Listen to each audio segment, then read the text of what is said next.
0.45. They have a resistor here.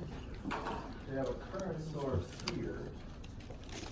Then they have another resistor here, another current source here, and they have another resistor here. Is this the right problem? No. Yeah, well, all right, I changed up, this is a resistor and this is the current source. They're both in parallel, so it doesn't matter which one you put where. But just so you, this is a resistor, right? They're the same. This is identical because it doesn't matter if this element's here and that one there. They're in parallel. It won't matter at all. All right, now the values are 2K, 2K, 4K. So that's 2K, 2K, 4K, right? And then it's 2 milliamps, 4 milliamps, right? This is 4 milliamp, right? And they want the current through the 4K resistor. They want this ion. This is a typical problem. Everybody agree with me? All right, now, again, nodal analysis. First rule of nodal analysis is put a ground in. Always, I say, the bottom ground. And that's 0 volts. You all agree with me? Everybody, can you all see this in the far back? Next, you assign voltages to nodes where there's no voltage mentioned or named. You see how this is a node right here? Currents can go in and out of there, but it's the same potential. How many see this? I want to make sure. You all see that. That's a node. I'm going to call this V1. You can call it anything you want, just as long as it's unique to that node. The next node is over here, right? Correct? Call that V2, for lack of a better term. Now, assign currents in all the legs to make sure every place current can flow, you define it. I'm going to just call this I1. I always go from top to bottom, from left to right with my conventions. Everybody okay with that? Yes? I still did it that way you just did, and I got the right answer, but only after I switched the direction of the current, so it doesn't matter which way you aim the current. When you define the direction of the current, you define the polarities you're going to use to define that current. This current I1 will be this voltage minus this voltage divided by that resistance. If you had it go in the other direction, it would be this voltage minus this voltage divided by the resistance. Got it? All right, now, getting back to this problem, I've got to define that as I1. I'll call that I2, and I'll leave that as I0. Now we have all the currents and all the legs defined. Do we agree with that, everyone? Now we use Kirchhoff's current law. Sum of all the currents entering the nodes equals all sum of the currents leaving. I'll start with node 1 here. On node 1, I have current. I've got 2 milliamps going in, right? And I have coming out I1 plus I2. You all agree with me there? Whoever asked about this, I want to make sure. They're very simple once you catch on. Next, I put the currents, I define the currents in terms of the voltages, right? Here, I still have 2 milliamps there. What's I1? Class? V1 minus 0, just V1 over 2K. Make sure you put 2K in there, because it's important. That's 2,000 ohms. Plus I2, what is I2? V1 minus V2, very good, over 2K. Now at this point it's up to you, but I don't like to work with milliamps or kiloohms, so I'm going to multiply everything by 1,000 or by K, and also by 2, get rid of the 2 if you don't mind. You okay with that? If we multiply both sides by 2K, this goes away, that goes away, this becomes 4, and milli times K is 1, so I have 4. Box that, that's your first equation. And actually, that's the first equation with just unknown V's and a constant.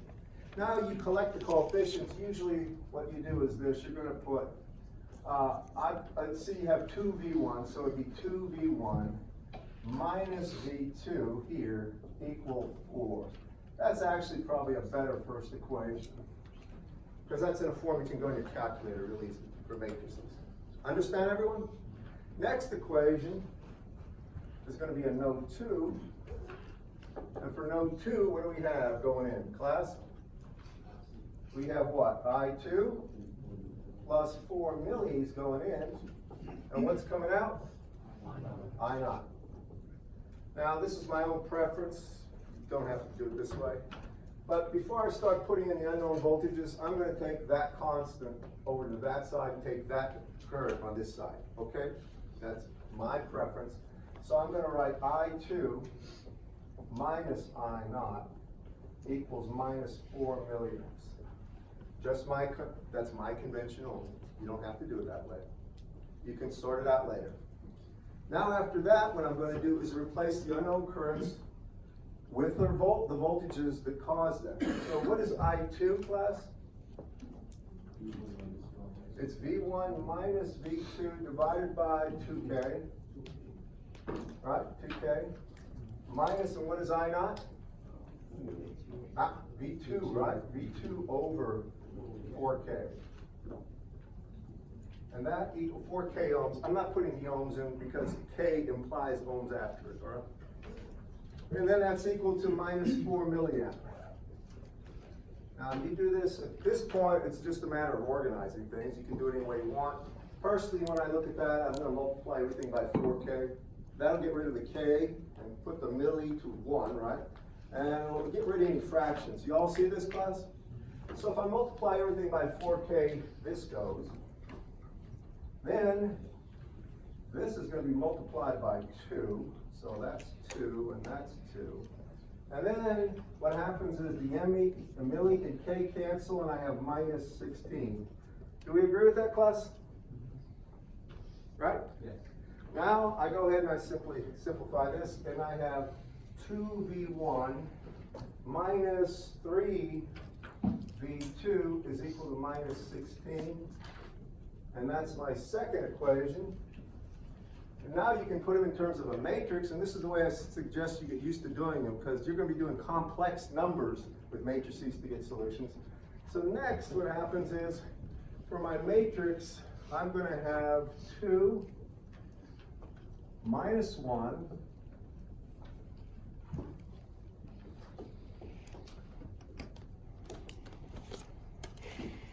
4 minus 16.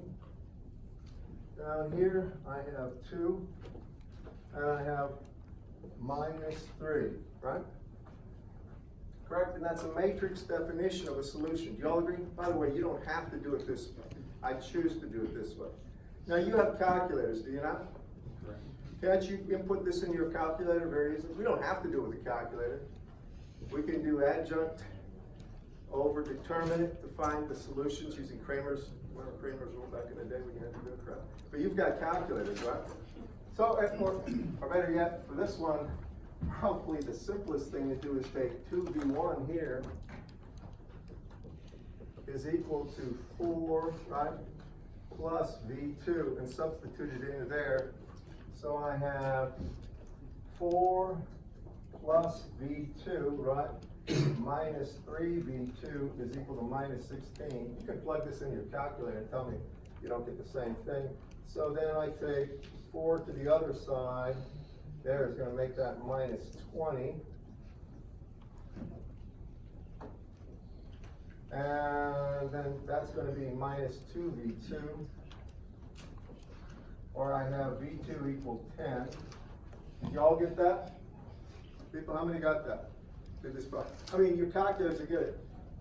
What do you get if V2 is 10? What do I have? Then I have 30 here, minus 30 on the other side is going to be plus 30 minus 16, correct? Right? And then I have to divide that by 2 to get V1. What is V1 going to be? Say again? 7, did you say? 7. All right, that's how you do it. Who asked this question? Did I answer it? Any other questions about it? Yes? So, a few of us were trying to do this one together, and there was some discussion about what was a node in this problem. All right, let me try to really flesh this out. A node is a point where an unknown voltage occurs, where current can come in and out in more than 2 ways. In other words, current, this has got 3 legs to it, right? Current can come in, out, in, 3 different ways in, right? In other words, a straight wire can be considered a node, but it's useless to define the voltage of a straight wire. You need at least one other way for current to depart from it. And it has to be equal potential, the same voltage. This is like a wire. The voltage on all these points is the same. So that's the node. All right. Now, you could say, if you just had this, where you have a resistor and a resistor, this is a node, but it's a worthless piece of effort because you don't need to do that. All right? That this is something where it's series current through there. You don't need to do that. You put nodes where currents can diverge. So the bottom portion of this problem would be one node, not two. It is a node, but we define the voltage as 0 because it's ground. All right, that, we always do it. Yes, sir. What did you say, sir? What? NODE, that's an equal potential point where more than two, where current can come in and out at least two different ways. Think of it that way. It's a T-juncture or anything with more than three type of arms, like one way in, 5 ways out type of deal. All right? Node is just a point of equal potential. Yeah?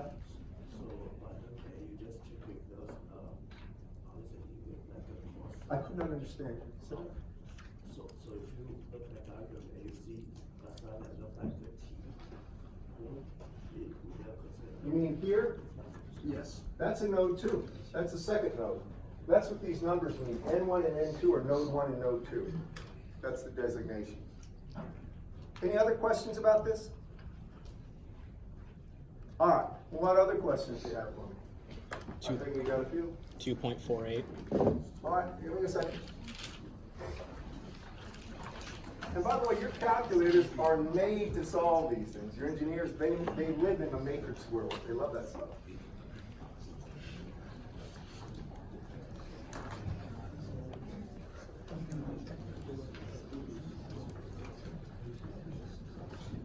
Which problem was it again? 2.48. Say again? 2.48. 48?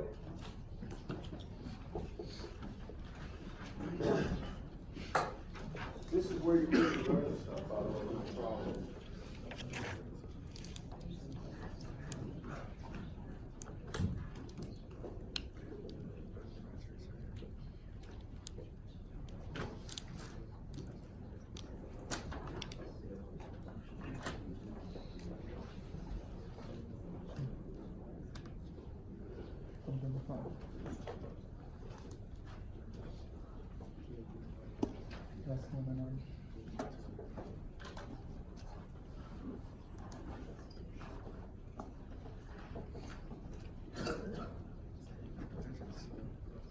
All right. Now, for this problem, we're using nodal analysis, correct? Nodal analysis, what's the first thing we do?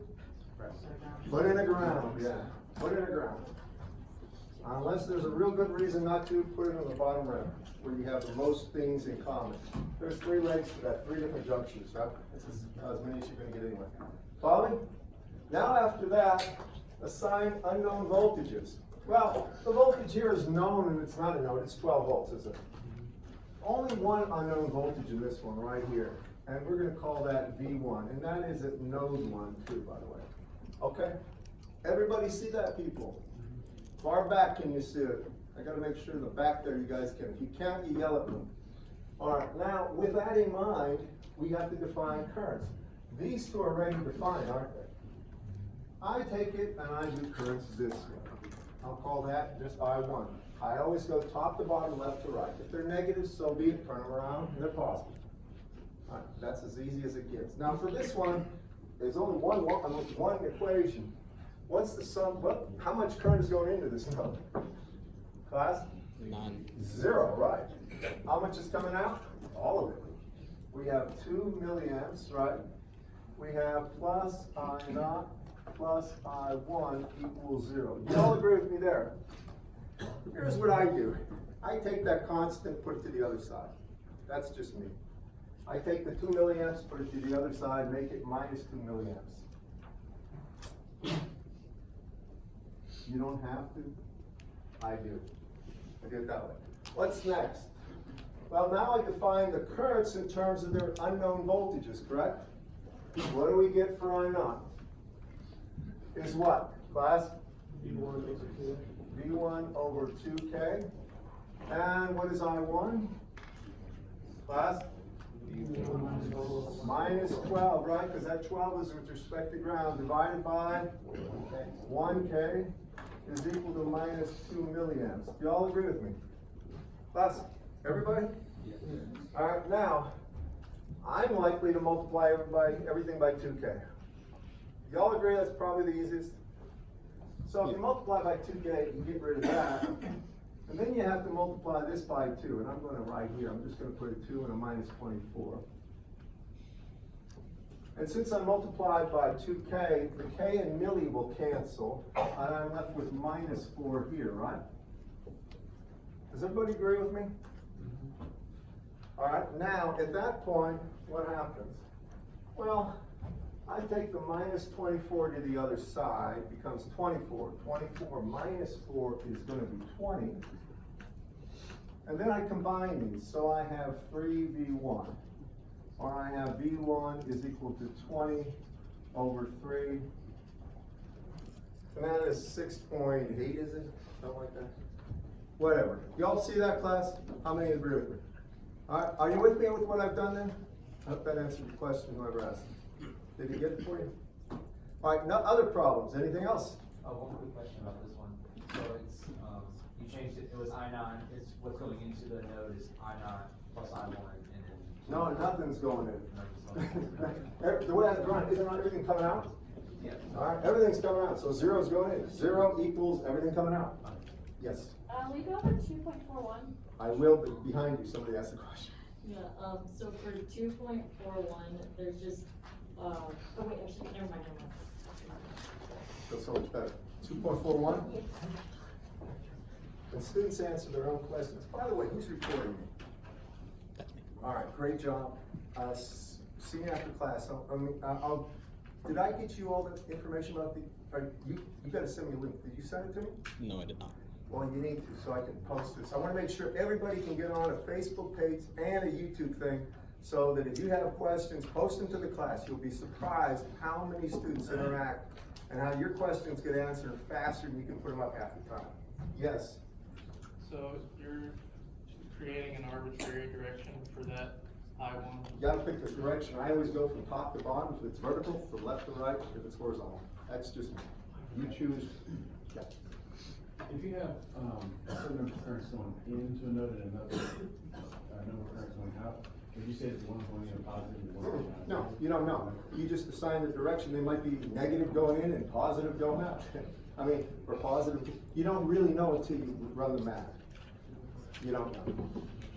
You can assume if they're all positive coming in, the sum total of all going out better be equal to that, to some of them. All right, 2.41.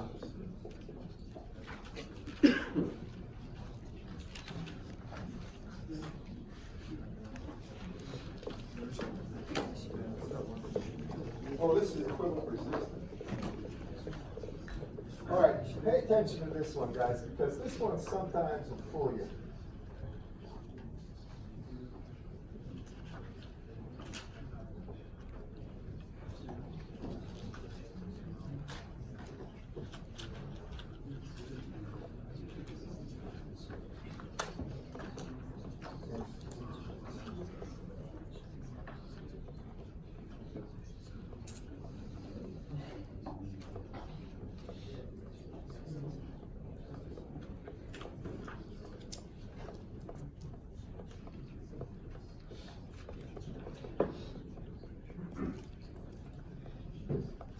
All right, they're looking for the resistance between A and B.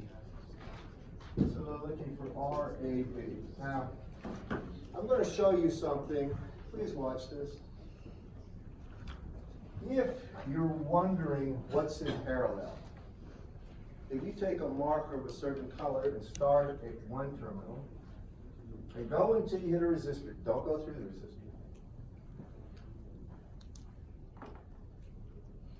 All those points have the same electrical potential. Now, if you take a different color marker and go to another place, everything between the red and the blue is in parallel. Do you all see that? Now, if I take a different color marker, running out of markers, everything between the green and the red, well, only one. This one has got a given voltage across it, but you'll notice that's green to blue. That's not in parallel. Y'all see this? And I'll do the redraw in a second, but if some of you can look pretty carefully about this, and y'all see how I can take this and just stretch it down here and there'd be no change? Y'all see that? That wire, I can just take, since it's equal potential, I can take this wire and just take this guy over here and do this. Call it 6K. Y'all see that? And just take that right there. Isn't that like stretching that point? How many see what I'm doing here? It's absolutely the same. Now this kind of opens up what things really are.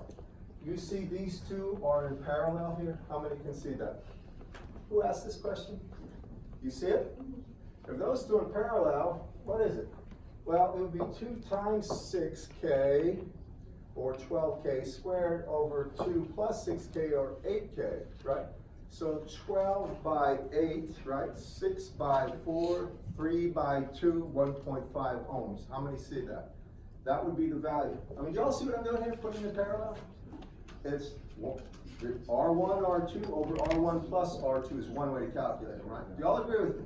If you do, raise your hands. I'm gonna make sure. So I can replace these two by just one resistor that has a value of 3/2 of a K. Now, do you see that these two are in series? How many see those are in series? Far back, everybody? Okay. Now, this is really what? This is 8/2 K, isn't it? Plus 3/2 K is 11. Yes, sir. Oh, I was gonna say, the 2.41 it should be, you had 2, it's supposed to be 3 at the first. Is it 3? So it comes down to. Sorry, so this was what, 3K on this side? Yeah, and it's 6. And that was 6? My bad. So that makes it even easier, that's 2K. Yep. My bad, okay. This is 2K, alright, the numbers work out even nicer. So now I have 4 and 2 is 6K, single resistance. 6K and 12K in parallel are 4K, right? It's what, 48, right? Divided by, that's gonna be right? 4K. So the whole thing is RAB here is equal to 4K. And I'll tell you this redraw business, the coloring redraw, when I was just out of high school, I took technical things, technical degree in electronics, and I had a guy that he taught us how to do all these things. It's sort of remedial, but it works. Just use colored markers. Anything that has the same colors between them, if you go through the nodes, is in parallel. Any other questions? Yes? Are those two also parallel, the 6 and 12? Yeah. That's how come we got 4K. We put them in parallel. It's 1 over 6 plus 1 over 12, right? Or it's really 2 over 12 plus 1 over 12 is 3 over 12, or 1 over 4K. Right, when we invert. Okay. Other questions? Other questions? None? Outstanding. Good. I hope everybody's getting this stuff. Next, after I do nodal, I'll just do you one other thing. I'm going to show you something called a supernode. So write this down.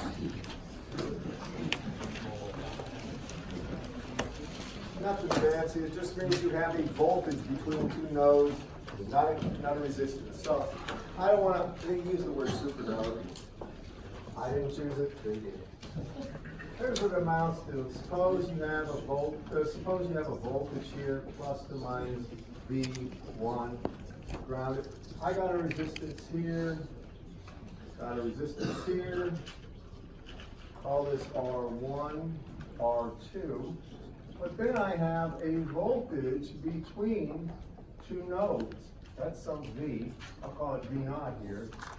Matter of fact, let me just call this, let me do something. I'm going to give this a value 10 volts. I'm going to give this a value 20 volts. And R4.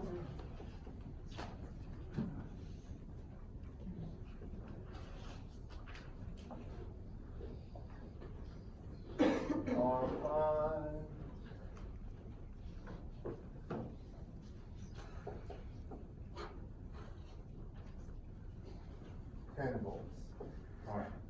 me show you what a supernode is. First, you always put a ground in. That's your 0 volts. Start that way.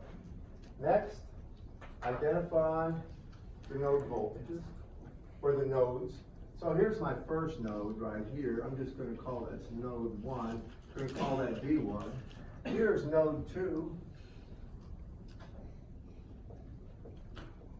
Call that V2. Now, if you have a voltage between two nodes, that's called a supernode.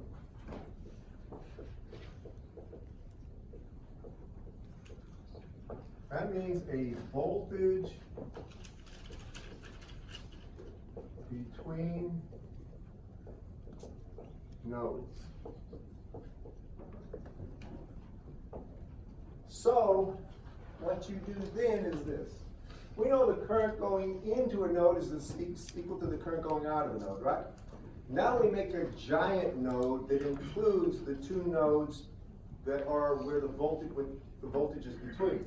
So the way you usually do this is just circle that whole thing like that. The first node and the second node and the voltage. You all see what I've done?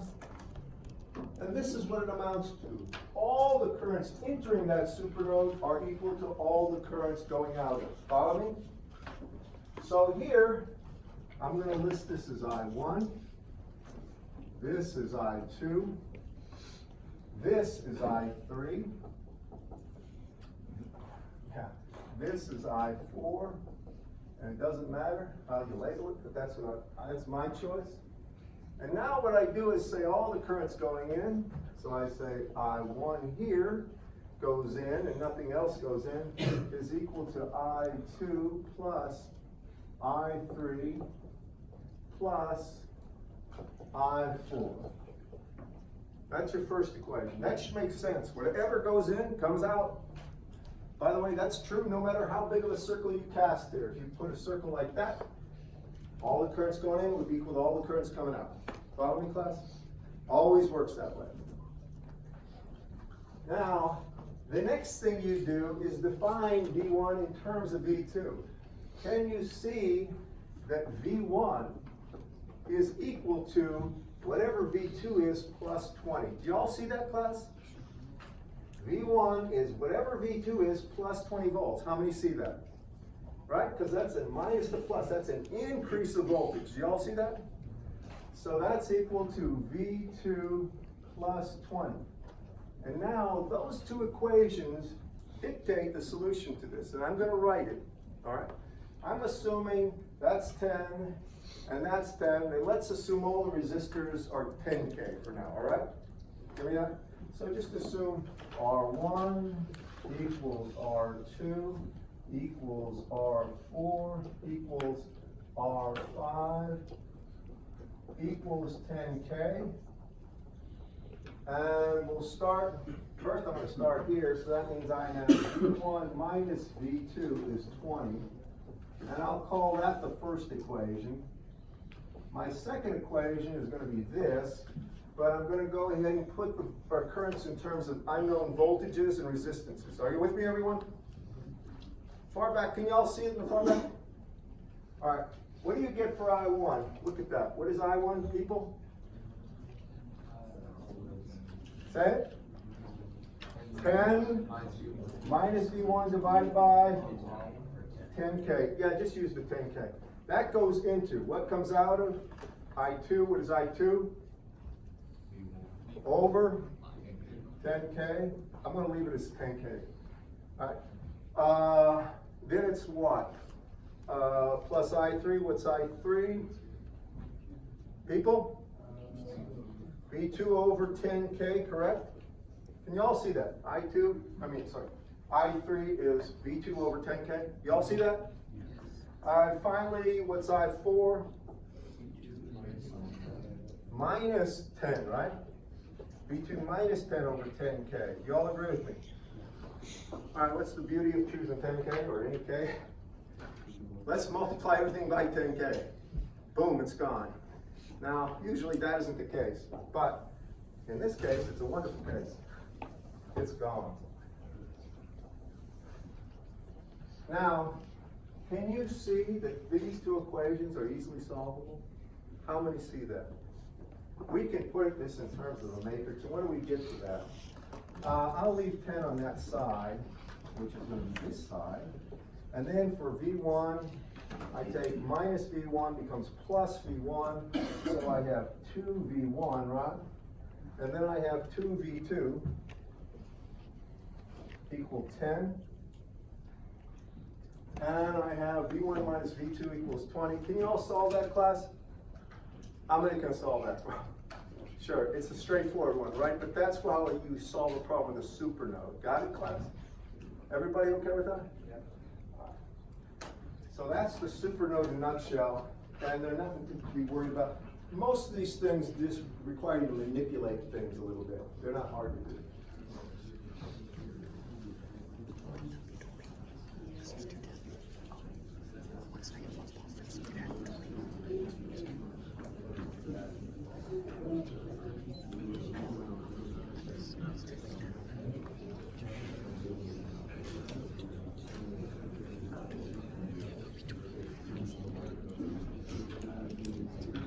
Alright.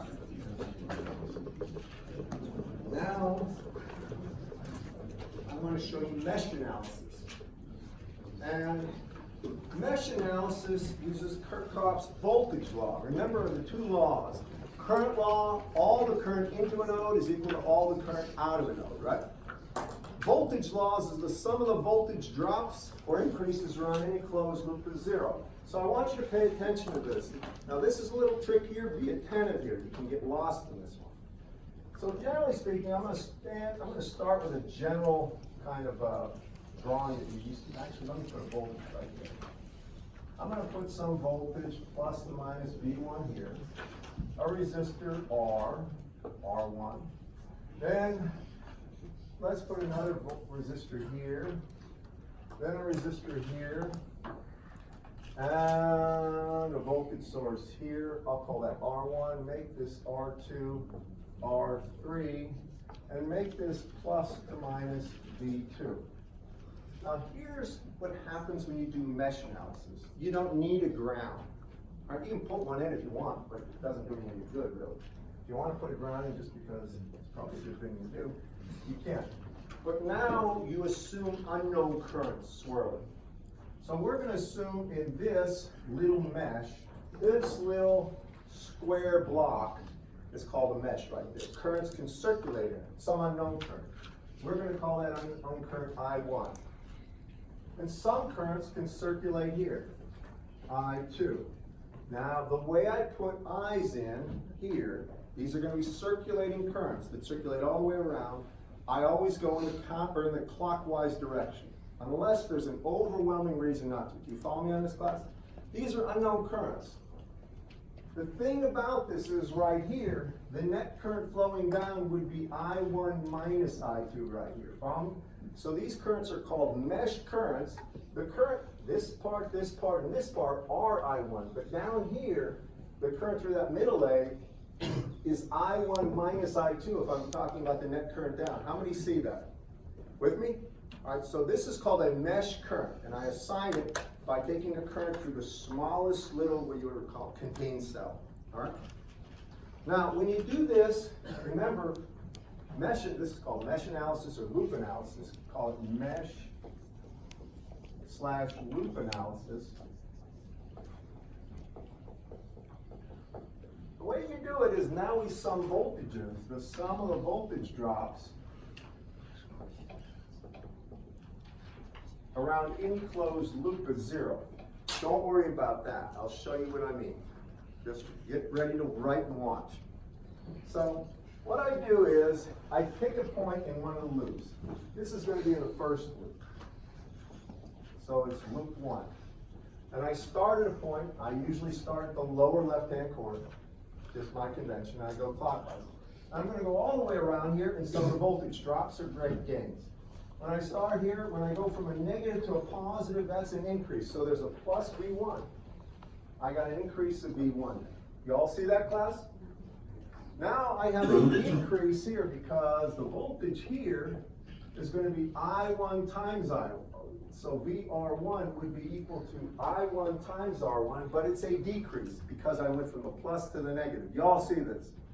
So it's gonna be minus I1 R1. Now, becomes the important part. Now when I go through here to get the voltage drop, it's going to be minus R2 times the net current down. So now it's going to be minus R2. The net current flowing downward would be I1 minus I2. Y'all see that would be the net current flowing down. How many do? With me? It's real important you stay focused on this. Don't get lazy. And that equals 0. That's your first equation. We're going to simplify it in a second. Everybody follow me? Now, V1 is known. I1 is unknown. Got me on this one, class? V1 is known. Now, I'm going to go ahead and get this in a little better form so it makes it easier to manipulate. So now I take the V1 on the other side, make it minus V1. Everybody with me? V1 is known, right? Now, one thing that probably should jump off the page is you hate negative signs. If they don't need to be there, get rid of them. Multiply everything by -1, get rid of those negative signs. Make this plus. With me? Now we can set this up in terms of a matrix once I do one last thing. I have I1, and the coefficient is R1 plus R2. Y'all see that? And then I have minus I2, and it's times R2, right? And really just minus R2, I probably can do it that way. Plus minus R2 is equal to V1. Agreed? Now we do the second loop. And we pick a point. I like to go right here. Lower left-hand corner of loop 2. With me, class? And I want to get the voltage drops coming around. So I want the drop, and that means I want that drop. So when I start here and go up, I go clockwise, I get minus, it's a voltage drop, minus R2 times, and then it would be I2 minus I1. Then I take the voltage drop here, which is going to be minus I2 times R3, or minus R3 times I2. And then the voltage drop here, since I'm going from a plus to a minus, it is a drop, and that's minus V2 equals 0. Y'all see that, class? Now, because I hate minus signs, I make everything plus. I just multiply it through by -1. And now I take everything, the known, minus V2 to that side, and I have for I1, my coefficient is minus R2, plus, and for I2, my coefficient is R2 plus R3. Now you realize if I have values for V1, that I can solve for the unknown currents by putting this, the first equation, and this, the second equation, in terms of the matrix, right?